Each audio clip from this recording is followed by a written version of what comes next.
Welcome to another 2-minute Bible study. So today we're going to be reading from Proverbs chapter 1, verse 7. The fear of God is the beginning of knowledge. Now, many people hear this verse and they say it's just another example of how we shouldn't be reading the Old Testament because it's telling us that we should be afraid of God.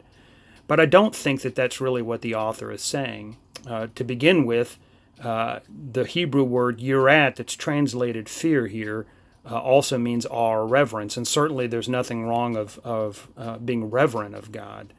But even setting that aside, I think that there is truth that wisdom and knowledge begins when we recognize that God is all-powerful, and that for those who are in sin and who refuse to repent, He will come with justice and with judgment. But for those of us who are believers, it becomes even more complicated. We know that when we begin to know God, that it's going to change us. Jesus said that we have to count the cost because there is a cost.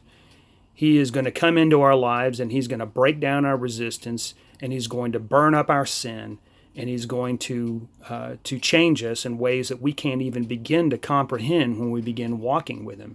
So certainly being aware of that and having reverence and awe and fear of that is a good thing and is a wise thing to do. But once we get beyond that, then we recognize that, as John said, perfect love casts out all fear.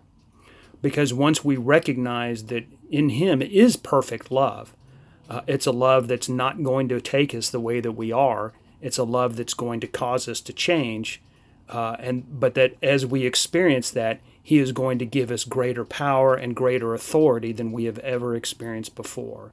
And that is the beginning of wisdom. God bless.